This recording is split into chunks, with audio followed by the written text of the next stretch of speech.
भक्ति वेदांत। नमस्ते सरस्वती देवे गौरवाणी प्रचारिणे निर्विशेष शून्यवादी पाश्चात्य देश तारिणे जय श्री कृष्ण चैतन्य प्रभु नित्यानंद श्री अद्वैत गदाधर श्रीवासदि गौर भक्त वृंद। हरे कृष्ण कृष्ण कृष्ण हरे हरे, हरे राम राम राम हरे हरे। श्री श्री राधा वृंदावन चंद्र की जय। श्री श्री निताई गौरंग की जय। श्रील प्रभुपाद की जय। जय गौर प्रेम।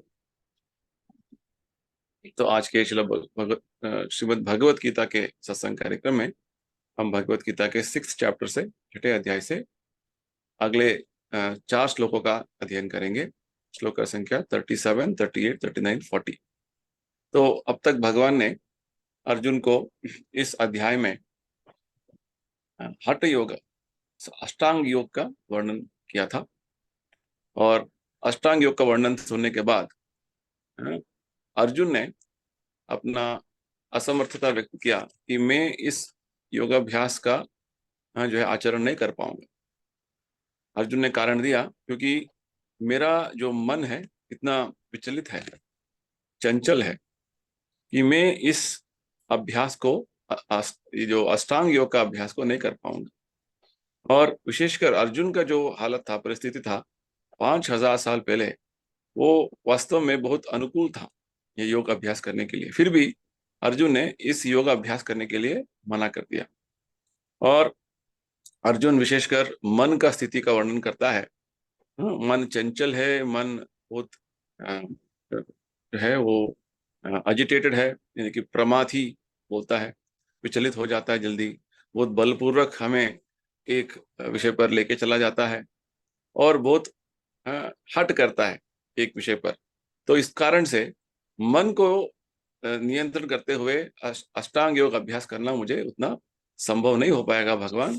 इसलिए जब इस तरीके से भगवान अर्जुन जब बोलता है तो भगवान भी अर्जुन के बात को मानते हैं और बताते हैं मन को नियंत्रण करना असंशय, यानी कि बिना जो है संशय, वो जो तुम्हारा बात ठीक है अर्जुन, फिर भी उसे एक अभ्यास के माध्यम से और वैराग्य आचरण करते हुए हम मन को नियंत्रण कर सकते हैं। और विशेषकर भगवान ने बताया कि मन का नियंत्रण जब हम ठीक तरीके से करेंगे, एक योगाभ्यास के जो जो नियम होते हैं उसके अनुसरण करते हुए करेंगे तो अवश्य मन का नियंत्रण हो सकता है, भगवान ने बताया। तो तत्पश्चात अभी आज के जो श्लोकों में आज कुछ मेरा कंप्यूटर में टेक्निकल प्रॉब्लम चल रहा है, तो इसलिए हम मोबाइल में दिखा रहे हैं। तो मैं चाहता हूं कि होस्ट को श्लोक दिखाएं। अगला जो श्लोक 37 श्लोक का, होस्ट प्लीज शो। ठीक है, तब तक वो दिखाएंगे हम। बुक आपके सामने होगा तो आप देख लीजिए। श्लोक का 37, 37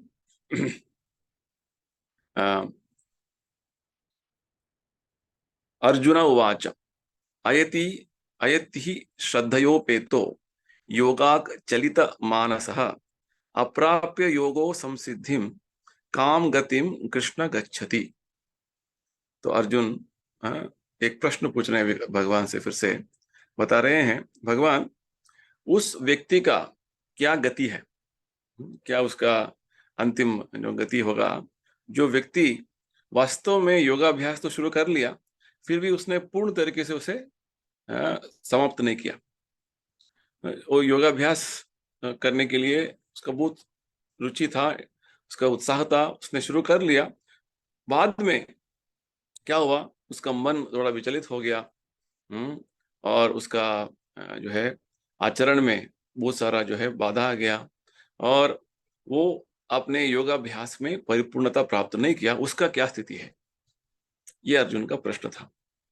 तो प्रभुपाद जी समझाते हैं हमको विशेषकर कि ये जो योगाभ्यास का जो मार्ग है, आत्मा साक्षात्कार का मार्ग जो है, भगवत गीता में हमें भगवान बताते हैं। यही बात भगवान 4थे अध्याय में भगवान बताते हैं पहले श्लोक में, इमं विवस्वते योगम प्रोक्तवान अहम अव्ययम।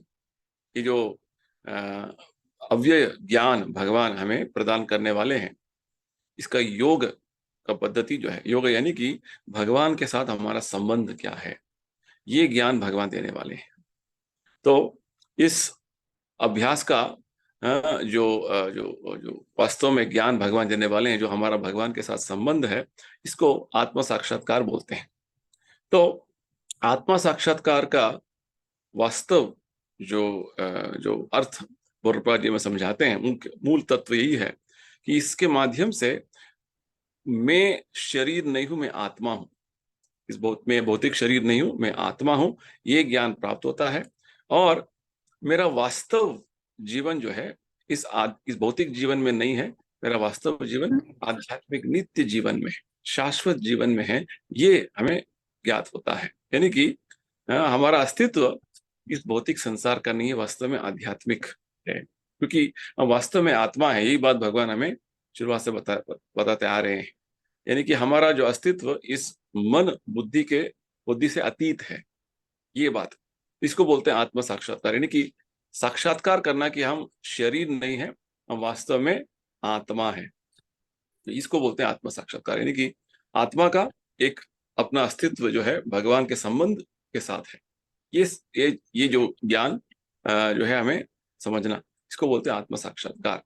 तो वास्तव में आत्म साक्षात्कार का जब बात होता है तो अलग अलग तरीके के विधि विधान भगवान गीता में बता रहे हैं। एक अभी अभी हमने जो इस अध्याय में भगवान ने बताया, उसको अष्टांग योग बोलते हैं। अष्टांग योग यानी कि एक तरीके का विधि विधान, जो 8 तरीके के नियम है, उसे अनुसरण करके हम अपने आप को आत्मा है ये जान सकते हैं।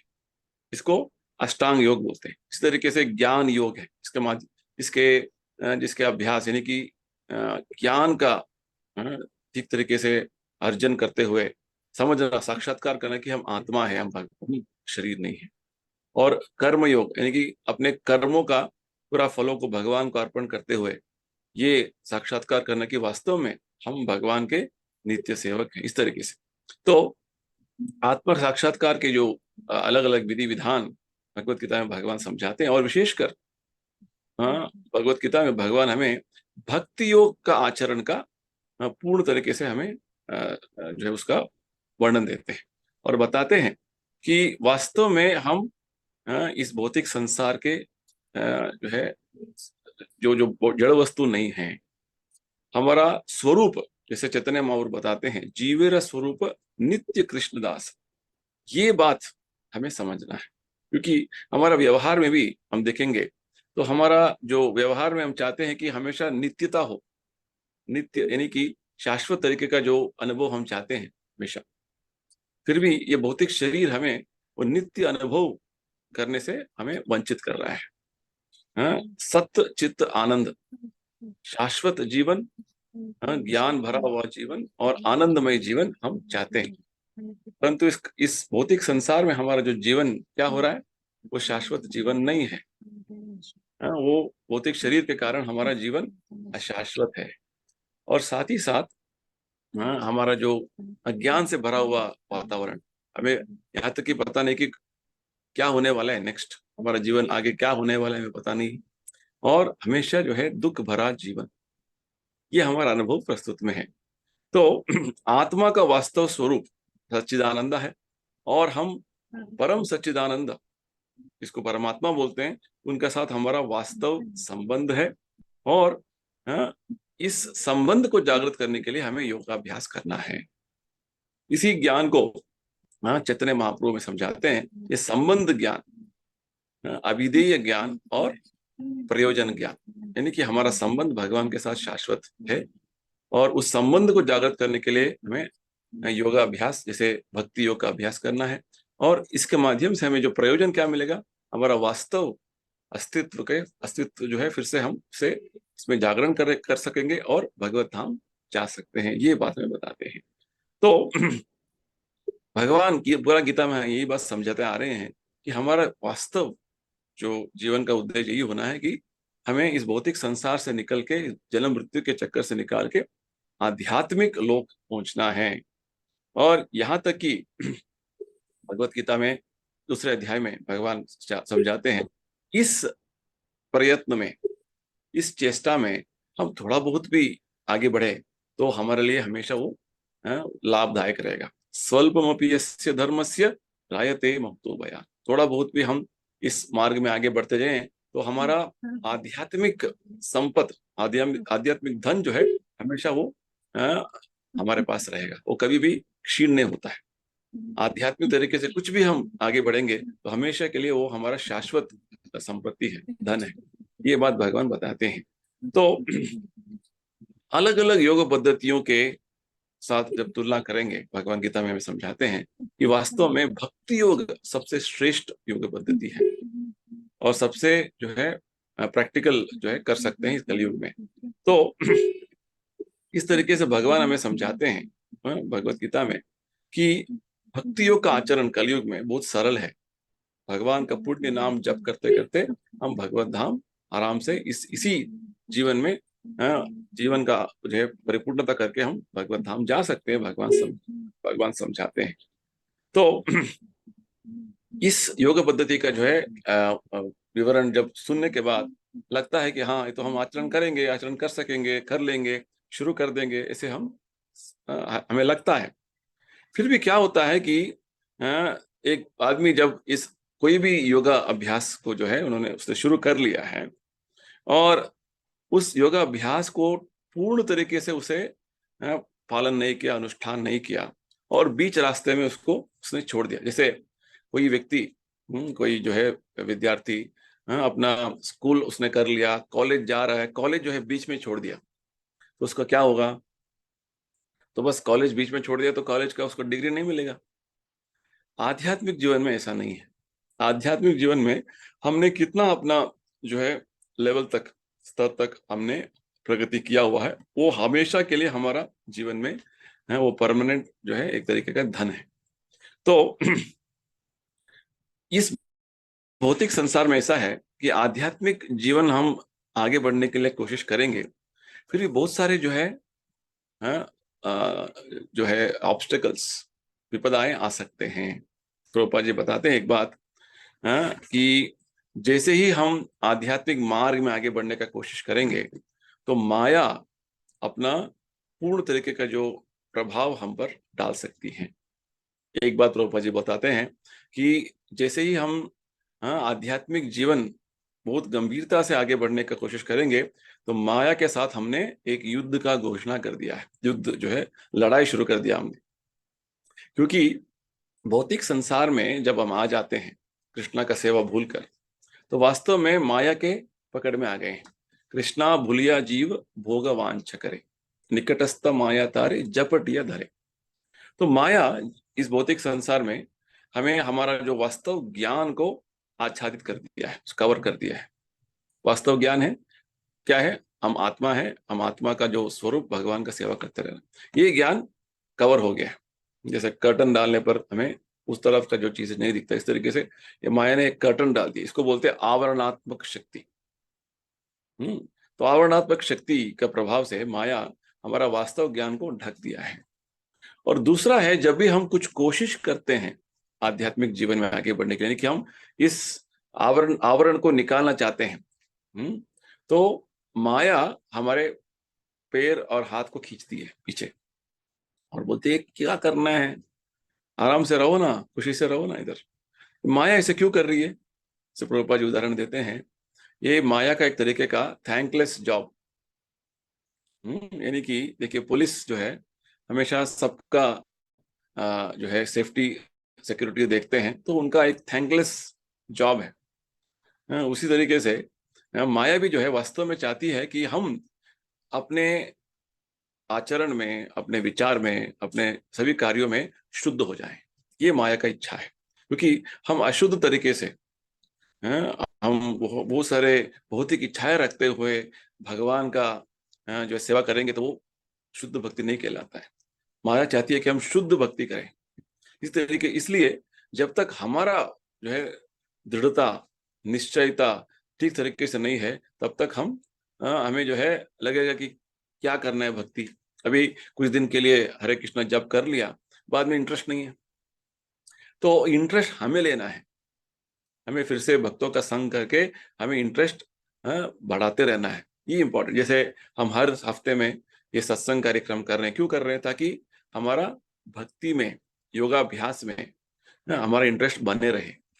हम जब भक्तों का संग नहीं करेंगे, सत्संग कार्यक्रम में भाग नहीं लेंगे, तो हमारा इंटरेस्ट धीरे धीरे माया का जो प्रभाव से वो पीछे पीछे हटता जाएगा। ये बात है।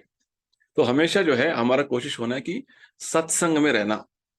जैसे एक लोहे को अग्नि में रखेंगे, एक समय तक रखने से ही वो थोड़ा लाल हो जाएगा, वो लोहा जो है लाल हो जाएगा, यानी कि वो लोहा नहीं रहेगा, वो अग्नि बन जाएगा।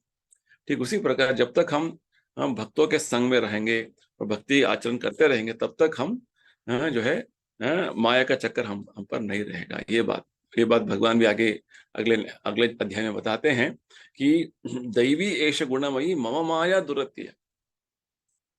माया जो है बहुत शक्तिशाली जो है एक तरीके का प्रभाव है भगवान का। जो भगवान का शक्ति है, तो उसके पकड़ से बाहर निकलना बहुत मुश्किल है। फिर भी जब हम भगवत सेवा में लग जाएंगे, माम एवं प्रपद्यन्ते, भगवान के शरण में आ जाएंगे, तो माया का कोई प्रभाव नहीं रहेगा, भगवान स्वयं बताते हैं। तो इस तरीके से वास्तव में माया का चक्कर से बाहर निकलना जो है मुश्किल है। फिर से हम जब भक्ति आचरण कर रहे हैं, कोई भी योगाभ्यास में लगे हुए हैं, तो माया का हमेशा प्रलोभन रहते हैं। इसको अल्यूरमेंट बोलते हैं इंग्लिश में। बहुत सारे प्रलोभन रहते हैं। तो इन प्रलोभनों से बच के रह के हमें आगे भक्ति में आगे बढ़ना है। बच के रहना यानी कि जो योगाभ्यास में जितने सारे नियम अनुसरण करने हैं, यम नियम, उसका अनुसरण करते चलना है। जैसे प्रभुपाद जी हमें भक्ति आचरण में वो सरल 5 तत्व बताते हैं। पहले तत्व क्या है? हर दिन हरे कृष्णा मंत्र का जप करना, नियमित तरीके से एक निर्धारित संख्या में। प्रभुपाद जी बताते हैं कम से कम 16 माला जप कीजिए। ठीक है, तो ये पहला आचरण। और दूसरा, तीसरा, चौथा और पांचवा क्या है? 4 नियंत्रक तत्वों का अनुसरण। जैसे मांसाहार नहीं करना, जुआ नहीं खेलना, नशा नहीं करना और अवैध संग नहीं करना। बस एक तो डू के नियम, और दूसरे क्या है जो नहीं करना, डूस एंड डोंट्स। ये हर दिन करने से क्या होगा? माया का प्रभाव में नहीं आएंगे। ये बात है। तो यहाँ पे अर्जुन जो बोल रहे हैं, योगा चलित मानसः, यानी कि अपना आध्यात्मिक मार्ग से वो भ्रष्ट हो गया। कौन? ये साधक, योगाभ्यास करने वाला जो साधक है, वो भ्रष्ट क्यों हो गया? क्योंकि वो माया के प्रभाव में आ गया। तो अर्जुन का यही प्रश्न है कि इस तरीके से योग पथ से जो भ्रष्ट हो गया है, वो आध्यात्मिक मार्ग में थोड़ा बहुत उसने कोशिश किया, थोड़ा बहुत प्रयत्न किया, फिर भी वो जो उस पथ से वो जो पीछे हट गया, उसका स्थिति क्या है भगवान? क्या होगा उसका? ये अर्जुन का प्रश्न है। तो अगला श्लोक 38 जो भगवान अभी जो अर्जुन फिर से अपना प्रश्न का और जो है उसका अलग पॉइंट्स बताने वाले हैं, बता रहे हैं 38 श्लोका में।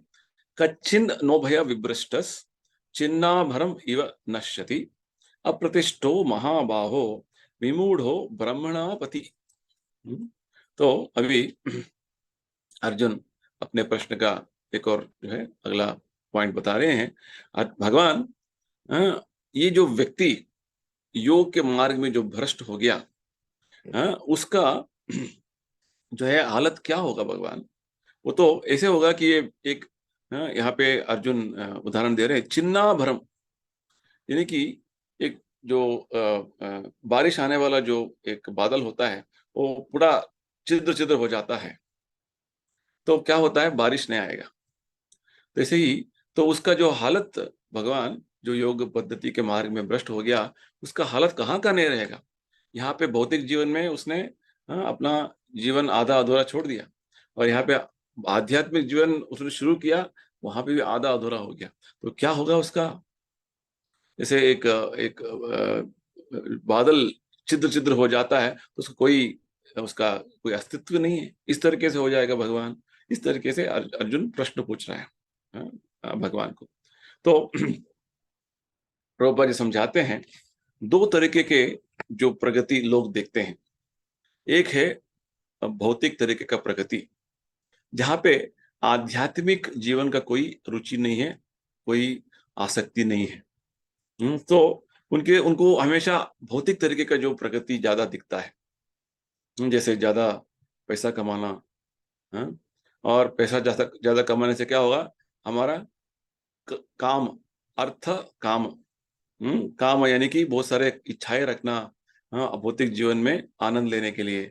हाँ, वो देखना, वो खाना, वो पीना, वैसे जीवन चलाना। यहाँ तक कि आदमी सोचता है कि कुछ पुण्य कर लूंगा, कुछ धर्म कर लूंगा, तो अगले जीवन में मैं स्वर्ग जाऊंगा। हाँ, तो इस तरीके से आदमी बहुत सारा जो है योजना बना के रखता है कि उसका मुख्य उद्देश्य क्या है, इंद्रिय भोग करना, भौतिक जीवन यानी कि इंद्रिय तृप्ति का जीवन। तो एक तरीके का ये जीवन है। और दूसरा जो प्रगति हम देखेंगे तो वो है आध्यात्मिक मार्ग में। आध्यात्मिक मार्ग में क्या है, वो भौतिक तरीके का सभी तरीके के जो आनंद है उसे त्याग कर देता है। तो पहले वाला जो हमने अभी चर्चा किया, एक मार्ग जो है वो प्रगति, प्रवृत्ति मार्ग बोलते हैं उसको। प्रवृत्ति यानी कि भौतिक तरीके का इंद्रिय तृप्ति करते करते जीवन में आगे बढ़ते जाना। यानी कि उनको जीवन में आगे बढ़ने का उद्देश्य यही है कि इंद्रिय तृप्ति का जो है स्तर बढ़ाते जाना, ये उनका उद्देश्य है। और आध्यात्मिक मार्ग को बोलते हैं निवृत्ति मार्ग। निवृत्ति मार्ग यानी कि सभी तरीके के भौतिक तरीके के जो अ, आनंद लेने का जो बात है वो सब कुछ त्याग कर देना। और विशेषकर आध्यात्मिक मार्ग में क्या है कि आध्यात्मिक मार्ग में हम भगवान को तृप्त करने के हमारा जीवन का उद्देश्य होता है। ठीक है, भौतिक जीवन में जो है व्यक्तिगत इंद्रिय तृप्ति और हमारे जो परिवार समाज के इंद्रिय तृप्ति में हमेशा मग्न रहना।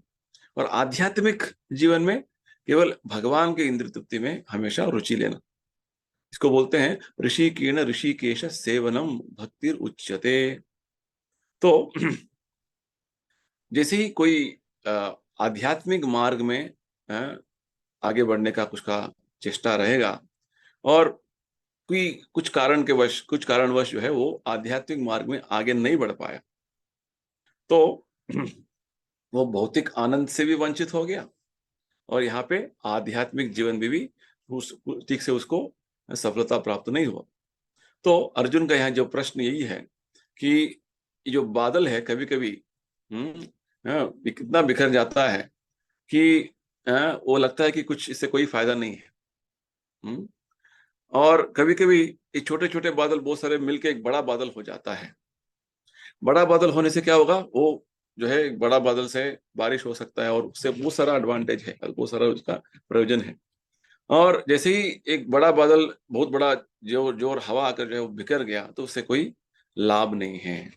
तो यहाँ पे विशेषकर अर्जुन एक शब्द प्रयोग कर रहा है, ब्राह्मण पथि, यानी कि जो आध्यात्मिक साक्षात्कार के मार्ग में जब तक हम ठीक तरीके से उसका जो है सफलता प्राप्त नहीं करेंगे, यानी कि जब तक हम नहीं समझेंगे कि हम आत्मा है, भगवान का अंश है, भगवान का सेवा करना है, उस तरीके से ठीक तरीके से कार्यगत नहीं होंगे और पूर्ण ज्ञान प्राप्त नहीं करेंगे, तो हमारा आध्यात्मिक जीवन में पूरा जो है नुकसान हो जाएगा। तो यहाँ पे विशेषकर अर्जुन को ये पता नहीं है कि वास्तव में भगवान का सेवा में कुछ भी करे, भगवान आगे बताने वाले हैं उत्तर में, है वो हमेशा के लिए हमें वो फायदेमंद है। वो हमेशा जो है वो ठीक से भी नहीं करेंगे, कुछ भी करेंगे, उसका हमेशा हमारा परमानेंट स्पिरिचुअल अकाउंट में रहेगा, आध्यात्मिक जो खाते में हमेशा उसका जो है, जो हमने प्रयत्न किया वो बढ़ता जाएगा। उसको बोलते हैं अज्ञात सुकृति। उदाहरण में किसी तरीके से हमने जो अभी भगवत गीता का अध्ययन करने में हमने हमारा बढ़ गया है, हम भगवान का नाम लेने में हमारा रुचि बढ़ गया है, यानी कि हमें समझना है कि हमारा ये स्थिति वास्तव में हमारे बहुत सारे अज्ञात सुकृति से हुआ है। अज्ञात सुकृति यानी कि धीरे धीरे धीरे धीरे धीरे बहुत सारा जो पुण्य हमने प्राप्त करके इस लेवल तक आ गए। यहाँ तक कि भगवान आगे बताने वाले हैं, तेषाम तो अंतगतम पापम जनानाम पुण्य कर्मणा ते द्वंद्व मोह निर्मुक्त भजन्ते माम दृढ़व्रता। भगवान बताने वाले हैं कि जब तक हम इस सभी तरीके के पापों से मुक्त नहीं होंगे, तेषाम तो अंतगतम पापम, जनानाम पुण्य कर्म, और हमारा पुण्य पुण्य का कर्म इतना बढ़ जाएगा, हाँ, तभी हम इन द्वंद्वों से, भौतिक जीवन का जो द्वंद्व है, ये अच्छा है गलत है, ये करना ये नहीं करना, जैसे भक्ति में कभी कभी द्वंद्व आ जाता है, मुझे करना नहीं करना, जब करना नहीं करना, भगवत गीता जो सत्संग कार्यक्रम भाग लेना नहीं लेना, इस तरह का द्वंद्व नहीं रहेगा, पर एक ही मार्ग, हमें ये करना है, भगवत भक्ति करना है, ये निष्ठा, ये दृढ़ संकल्प जो आना है, तो उसके लिए हमने बहुत पुण्य किया है, ये बात हमें समझना है। यानी कि कुछ भी करें भक्ति में, वो हमारा आध्यात्मिक जो धन का एक तरीके से वो प्रगति होता रहेगा, वो बढ़ता जाएगा, ये बात है। तो वास्तव में आध्यात्मिक मार्ग में कोई नुकसान का बात ही नहीं, लॉस का कोई बात ही नहीं। तो कुछ भी कुछ करते रहना, करते रहना। हमने एक अच्छा से एक उदाहरण आज सुना।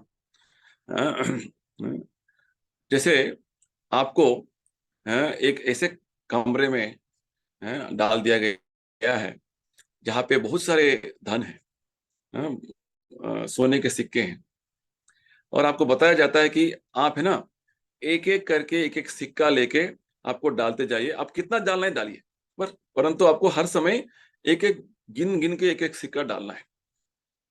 ऐसा नहीं कि सब अंदर चले गए तो इतना पूरा एक साथ ले लिया और भर लिया अपने अपने अपने बैग में, ऐसा नहीं।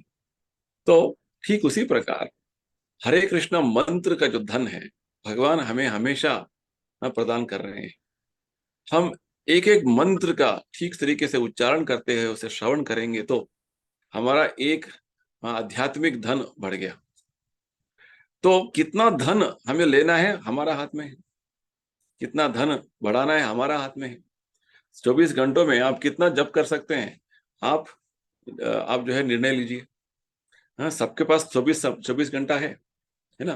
जैसे हम बोल रहे थे हरे कृष्ण मंत्र जप करने के बारे में, हरे कृष्ण मंत्र जितना ज्यादा आप करेंगे उतना ही आपके लिए फायदेमंद है। तो नहीं नहीं, मैं एक माला करूंगा बस, मैं 2 माला करूंगा बस, मैं इतना बार करूंगा बस, मैं कभी माला में नहीं करूंगा, पर कुछ बोल दूंगा, तो ये ऐसे आप जो है करते जाएंगे तो हम नियम अनुसरण नहीं कर रहे हैं। प्रभुपाद जी चाहते हैं कि हम कम से कम 16 माला जप करें, ये बात है। तो इसलिए ये जो आध्यात्मिक जो कृपा हमें मिलना है, वो हर समय भगवान का उपलब्ध है। जैसे प्रभुपाद जी एक और उदाहरण देते हैं, सूरज का रोशनी दिन में सबके लिए समान उपलब्ध है। जो जो उसका फायदा लेना चाहता है वो बाहर जाके वो पूर्ण तरीके से उसका ले सकता है। आप एक कमरे में बंद होकर बोलेंगे सूरज का रोशनी अंदर नहीं आ रहे, अंदर नहीं आ रहे, तो ये आपका मिस्टेक है, आपका प्रॉब्लम है। हाँ, भगवान का प्रॉब्लम नहीं है। हाँ, इस तरीके से हाँ, भगवत भक्ति का जब बात आता है तो हमें भगवत भक्ति, भगवान कृपा हमेशा हमें हमें प्रदान कर रहे हैं। हाँ, उसे भौतिक तरीके से, हमें भौतिक दृष्टिकोण से नहीं देखना है, हमें ये बात हमें समझना है। तो इस श्लोक से हमें यही पता चलता है कि अर्जुन हमारे इस तरीके के गलत विचार जो रहते हैं भक्ति के बारे में, उसे हटा रहे हैं। भक्ति कोई भौतिक तरीके का विचार नहीं है, भौतिक तरीके का जो लेन देन नहीं है, वो एक अलग आध्यात्मिक स्तर में होता है, जहाँ पे हम कितना चाहते हैं भगवान से कृपा ले सकते हैं। वो हम पर निर्भर है, हम कितना गंभीरता से, कितना प्रामाणिकता से हम भक्ति करने का कोशिश करेंगे, उतना भगवान हमारा कृपा कर सकते हैं। कोई भी व्यक्ति किसी भी स्तर से कितना गंभीरता से करेगा, उतना भगवान की कृपा उसको मिल सकता है, ये बात है। ऐसा नहीं कि हम भगवान का भक्ति मैं भी कर रहा हूँ, वो भी कर रहे हैं, उनको ज्यादा कृपा मिल रहा है। ज्यादा कृपा मिल रहा है क्योंकि उतना गंभीरता से वो भक्ति कर रहा है।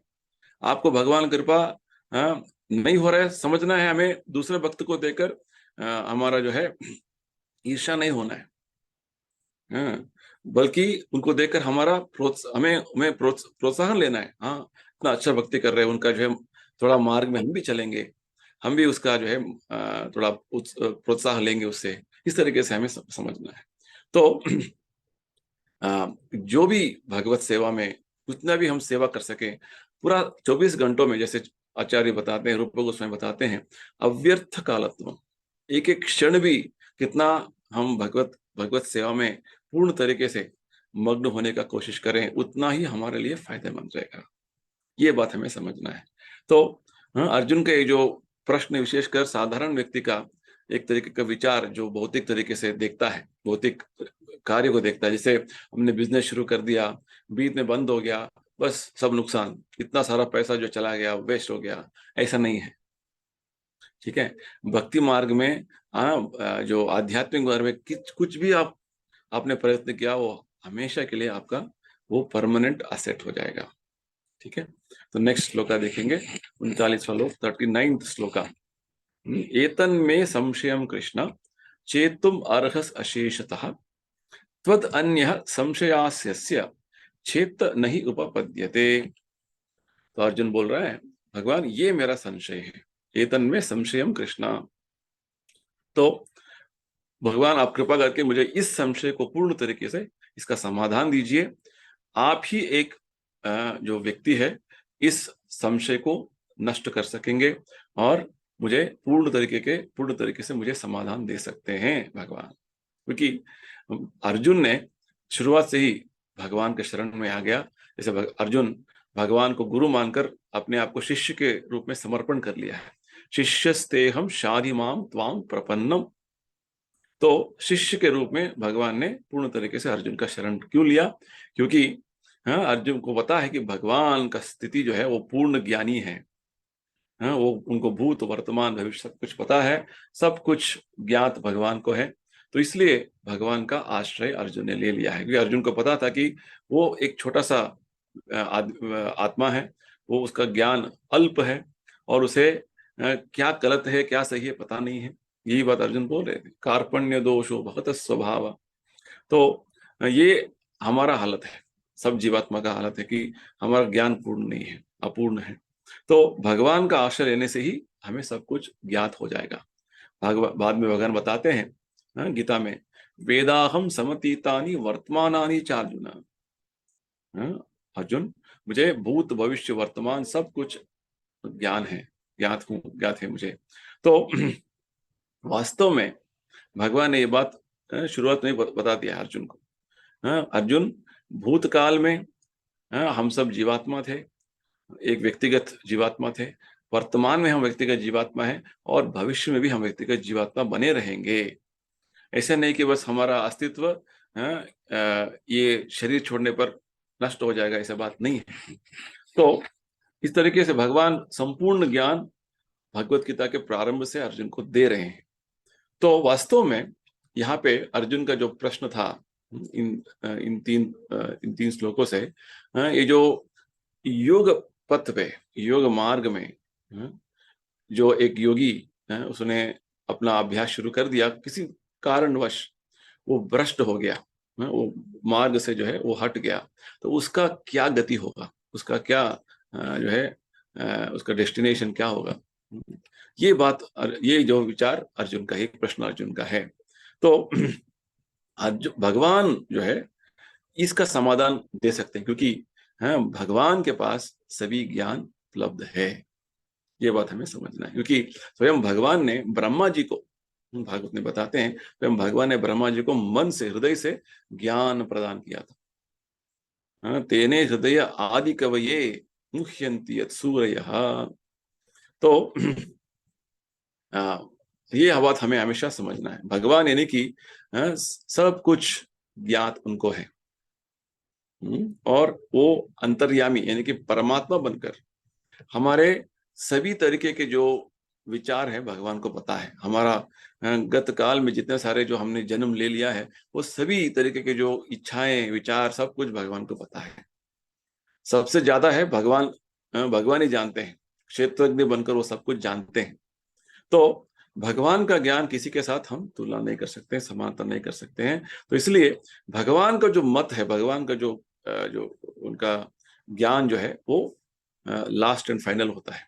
तो इसलिए अर्जुन इन बातों से हमें समझा रहे हैं कि हम अलग अलग लोगों के पास जाकर कुछ भी हम उनसे अभिप्राय ले लें, उनका विचार ले लें, फिर भी भगवान का जो बात है वो फाइनल है, वो सबसे अंतिम है। ये बात हमें समझ, जैसे वो सारे कोर्ट में आपका केस चलेगा, जब वो सुप्रीम कोर्ट चला जाएगा तो सुप्रीम कोर्ट से जो आदेश निकलेगा वो अंतिम है, इस तरीके से।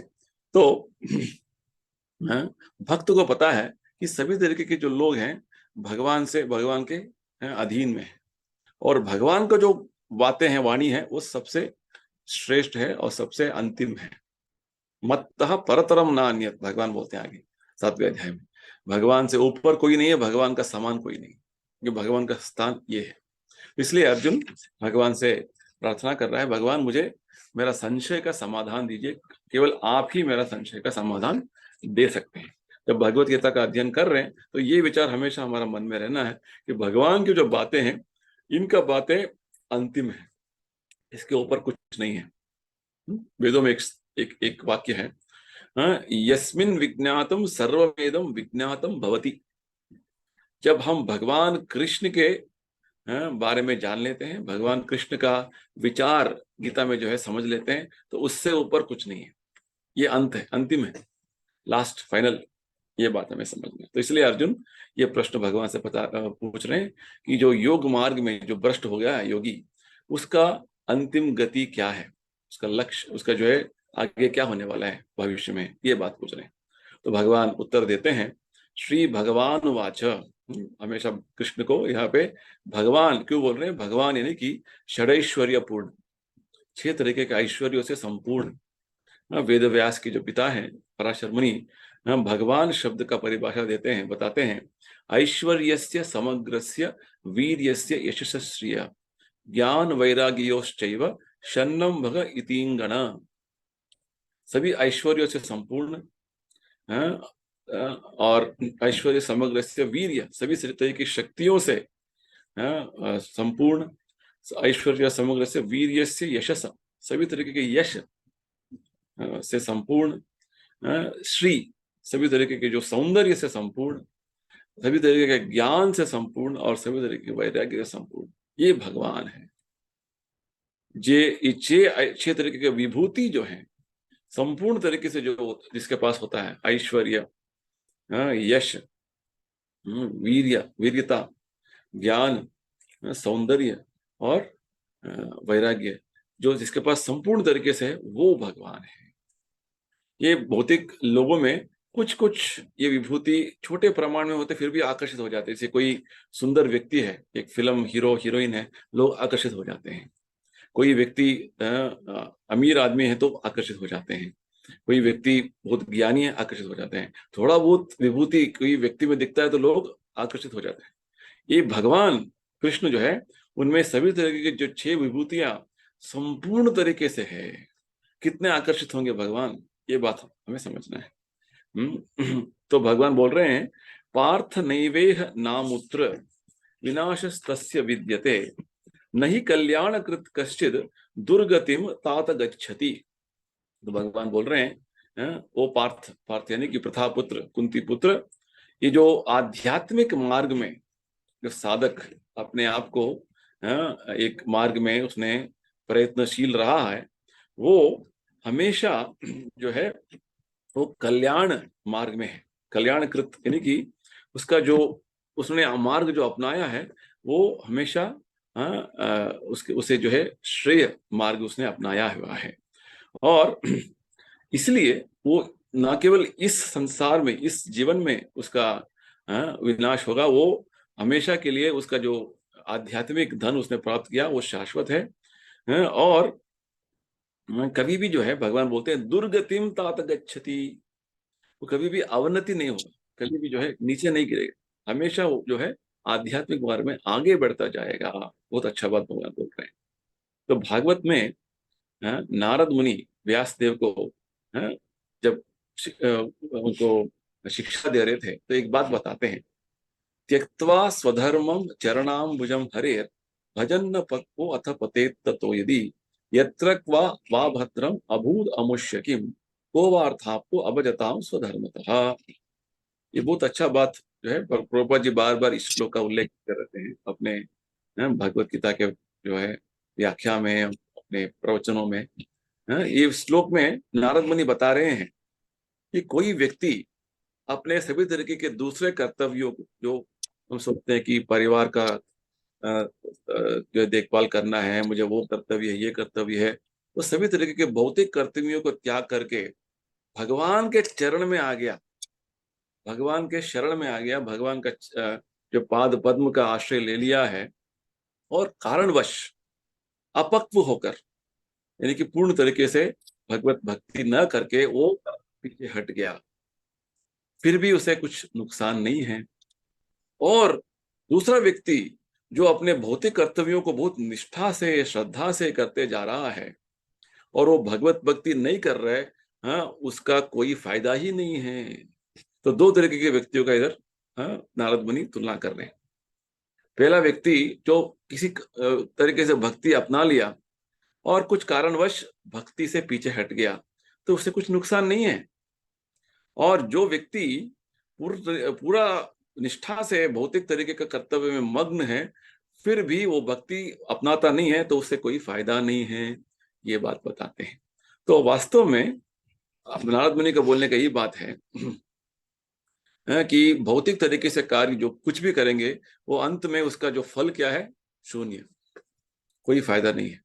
आध्यात्मिक मार्ग में थोड़ा बहुत भी आपने प्रयत्न किया तो हमेशा के लिए आपको वो फायदेमंद रहेगा, ये बात बता रहे हैं नारद मुनि। तो वास्तव में प्रभुपाद जी समझाते हैं कि भौतिक तरीके के जो कार्य में जो होता है, क्या होता है कि बहुत सारे जो है प्रयत्न करना पड़ता है। जब तक वो पूर्ण नहीं होगा तब तक उसे सफलता मिला है ऐसे बोल नहीं सकते। अच्छा, मैंने पूरा जो है डिग्री तक मैंने पूरा कोशिश किया और खाली डिग्री का एग्जाम मैंने नहीं दिया तो बस आपको डिग्री का सर्टिफिकेट नहीं मिलेगा, ये बात है। तो यहाँ पे विशेषकर आध्यात्मिक मार्ग में जो साधक आगे बढ़ते जाते हैं, हाँ, वो क्या करते हैं, सभी तरीके के भौतिक कार्यों से वो, हाँ, भौतिक कार्यों को पीछे रखकर केवल आध्यात्मिक कार्यों में मग्न रहते हैं और केवल वो आध्यात्मिक मार्ग का धीर रखते हुए जीवन में आगे बढ़ते जाते हैं। तो आ, कोई ऐसे जो है वाद कर सकता है कि आपका मार्ग में भी आपने पूर्ण परिपूर्णता नहीं किया तो क्या फायदा हुआ है, तो वो ना यहाँ का रहा ना वहां का रहा। जैसे भौतिक तरीके से कुछ उसने प्राप्त नहीं किया, बस वहां पे भी फेल, और आध्यात्मिक मार्ग में पूरा नहीं किया उधर भी फेल, दोनों तरीके से फेल हो गया ना।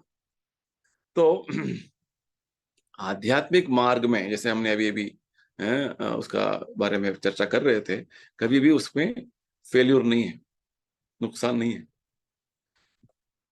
भौतिक मार्ग में, भौतिक तरीके के जो कार्यों में जब तक उसका कार्य का पूर्णता नहीं होगा तब तक वो पूरा नहीं है, अधूरा रहेगा, ऐसे लोग मानते हैं। और उसके लिए आपको उसका प्रतिक्रिया, रिएक्शंस जो है उसका भुगतना पड़ेगा। क्योंकि आपने पूर्ण तरीके से अपना कर्तव्य निभाया नहीं है, तो आपको उसके लिए उसका कर्म का जो है उसका प्रतिक्रिया भुगतना पड़ेगा। जैसे एक पिता को अपने बच्चों का, अपने परिवार का देखभाल करना है, उसका जो कर्तव्य निभाना है, हाँ, वैदिक संस्कृति के अनुसार उसने नहीं निभाया तो उसका रिएक्शन रहेगा। जैसे प्रभुपाद जी उदाहरण देते हैं, हाँ, जब पुत्री का विवाह होना है तो ये पिताजी का कर्तव्य है, पिताजी ये कर्तव्य नहीं निभा सकते तो उनको कर्म लगेगा इसका, ये बात है। तो उस तरीके से बात यह है कि आध्यात्मिक मार्ग में जब आप पूर्ण तरीके से भगवान का शरण में आ गए, भक्ति करने लगे, तो आपके बहुत सारे भौतिक कर्तव्य अधूरे रहेंगे, पूरा नहीं हुआ, नहीं हो पाया, कोई चिंता नहीं है। भागवत में एक और श्लोक में बताते हैं, हम बहुत सारे ऋण लेके चलते हैं हमारा जीवन में, भौतिक जीवन में। हाँ, देवताओं के प्रति हमारा ऋण है। जैसे सूर्य देवता हमें सूर्य प्रकाश दे रहे हैं। चंद्रमा जो है चंद्रमा का जो है शीतलता हमें दे रहे हैं। इस तरीके से बहुत सारे देवताओं का ऋण लेके चल रहे हैं जीवन में। देव ऋषियों से बहुत सारे शास्त्र ग्रंथों का जो है ज्ञान हमें मिलता है। और साधारण जीव जंतु हैं, जैसे गाय है, उनसे दूध लेते हैं हम, उसके प्रति ऋणी हो गए हैं। और हमारे पूर्वजों के प्रति ऋणी है, जो कि हमें एक जीवन मिला है उनके कृपा से। इस तरीके से बहुत सारे जीव जंतुओं के प्रति हमारा ऋण है। ये सभी ऋण हम चुकाते जाएंगे तो ये पूरा जीवन भी जो है उस पूरा नहीं होगा। तो इसे ऋण चुकाते जाएंगे, ऋण चुकाते जाएंगे तो कितना ऋण चुकाएंगे, नहीं होगा। तो इसलिए भागवत में बोलते हैं जब भगवान मुकुंद का शरण में आ गए, कि भगवान मुकुंद ही सभी जीव जंतुओं का मूल है, स्रोत है, तो उनका शरण में आ गए तो सभी ऋण ऋण से हम मुक्त हो गए हैं। हाँ, देव ऋषि भूताप्त नृणाम पितृणाम न किंकरो नायम ऋणी च राजन सर्वात्मना शरणम शरण्यम गतो मुकुंदम परिहृत्य कर्तम। जैसे पूरा पेड़ के जड़ में जब पानी डालते हैं तो अपने आप पानी हर जगह पे फैल जाता है। ठीक उसी प्रकार जब हम भगवान के सेवा में लगे रहेंगे तो अपने आप सभी लोगों का ऋण भी हमने चुका लिया है। तो इसलिए भगवान यहाँ पे क्या बोल रहे हैं, जब कोई व्यक्ति आध्यात्मिक मार्ग विशेषकर भक्ति योग के मार्ग में चल रहा है, वो उसका कभी भी नुकसान का बात ही नहीं है, क्योंकि वो हमेशा मंगल कर कार्य है, कल्याण कार्य। भगवान यहाँ बोलते हैं कल्याण कश्चित, कल्याण कृत कश्चित। वो हमेशा एक ऐसे मंगल कार्य में लगा हुआ है, क्योंकि उसका केवल भगवत भक्ति ही करना, भगवत भक्ति का जो है पूरा इच्छा भी करना, उसे कार्यगत करने में प्रयत्नशील होना, यही सबसे बड़ा बात है। क्योंकि संसार में इतने सारे जीवात्मा हैं जो यहाँ उनको पता भी नहीं कि भगवान कौन है, भगवान का भक्ति क्या है, पता नहीं है।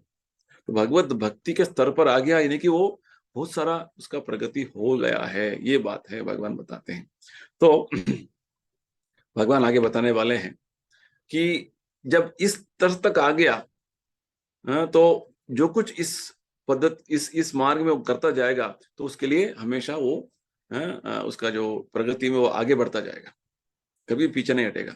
जितना लेवल तक वो आगे गया है उस लेवल तक जो है उसका प्रगति हो गया, और आगे भगवान उसको और जो है सुविधाएं देंगे। जैसे आगे भगवान बताने वाले हैं, अगले जीवन में उसको और जो है ऐसे मौका देगा, भगवान मौका देंगे, सुविधाएं देंगे ताकि उसे आगे बढ़ा पाए, ये बात है। तो वही जो है भौतिक तरीके से देखेंगे, हाँ मैंने इस जीवन में, हाँ मैंने बहुत डिग्री प्राप्त कर लिया है, हमने मेरा बैंक में इतना पैसा है, इस जीवन में आपने इतना सारा जो है धन दौलत और शिक्षा प्राप्त कर लिया है, आपका जीवन खत्म हो गया। हाँ, तो अगले जीवन में फिर से आपको शुरू करना है एबीसीडी से, और आपका बैंक अकाउंट, वो पिछले जीवन में मेरा इतना बैंक अकाउंट था मुझे वापस दीजिए, नहीं मिलेगा, हो गया वो अकाउंट क्लोज।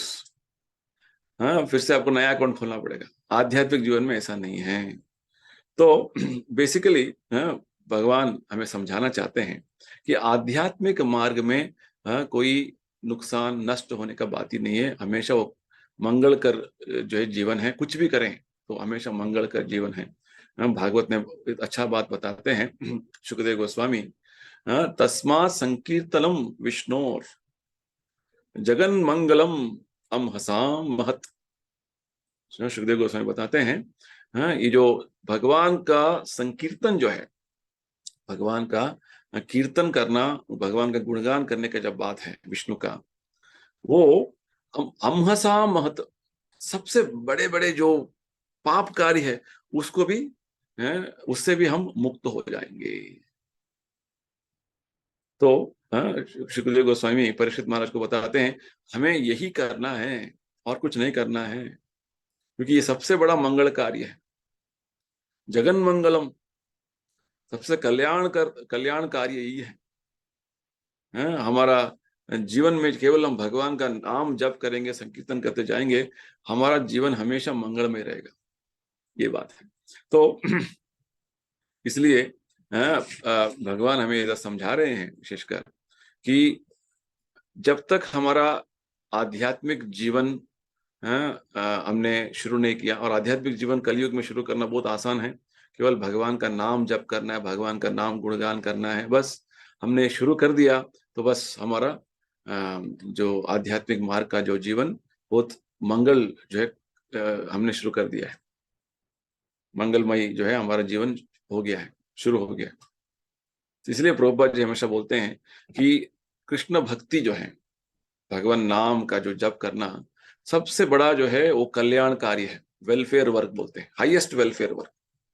जब हम अपने आप को भगवत भक्त बनाने का कोशिश करेंगे भगवान का नाम जप करके, और दूसरों को भगवत भक्ति करने का सुविधा देंगे, सबसे बड़ा श्रेष्ठ कल्याणकारी है, समाज सेवा कार्य प्रभुपाद जी बोलते हैं, वेलफेयर वर्क। हम बहुत सारे समाज सेवा कार्य में मग्न होने का कोशिश करते हैं ना, वो करो, ये करो, वो करो, हाँ, उसको जो है अस्पताल खोलो, उसको कुछ एजुकेशन दो, उसको कुछ अन्नदान करो, वो सब एक लेवल पे ठीक है। सबसे श्रेष्ठ जो समाज सेवा कार्य है, जो आत्मा का उद्धार करने का बात है, वो जो है हम भगवत भक्ति करने का, भगवत नाम प्रचार करने का। बस रूप गोस्वामी हमें बताते हैं उपदेशामृत में, ददाति प्रतिग्रहणाति, यानी कि हमें दान देना है, दान स्वीकार करना है। ये भक्ति का आदान प्रदान करने का, भक्तों के बीच का एक एक जो है सहवास, ये जो है एक कार्य है। तो हमें दान यानी कि हरे कृष्णा मंत्र सबको लिए, सबको जप करने के लिए बोलना है। ऐसे हम ऐसे करेंगे तो हमारा भक्ति भी आगे बढ़ेगा और भगवान हमें बहुत सारा कृपा करेंगे ये दान करने से। यानी कि भक्ति करो बोल के बोलने से भी बहुत बड़ा कार्य है, क्योंकि भगवान वही चाहते हैं। पूरा गीता में भगवान वही, उनका कोशिश हो रहा है सबको समझाने के लिए, आप भक्ति करो, भक्ति करो, भक्ति करो, इस तरीके से। तो और इसके बारे में अगले हमारे सत्संग कार्यक्रम में चर्चा करेंगे, और भगवान का और क्या क्या विचार है उसको समझेंगे। तो अगले हफ्ते फिर से हम मिलेंगे, और तब तक के लिए सबको धन्यवाद। और कुछ किसी को कुछ प्रश्न है, कुछ क्लैरिफिकेशन है, कुछ कमेंट्स है तो अभी पूछ सकते हैं। ठीक है, कुछ नहीं तो अभी यहाँ समाप्त करेंगे। सबको धन्यवाद। हरे कृष्णा, जय श्रील प्रभुपाद। कृष्ण हरे कृष्ण।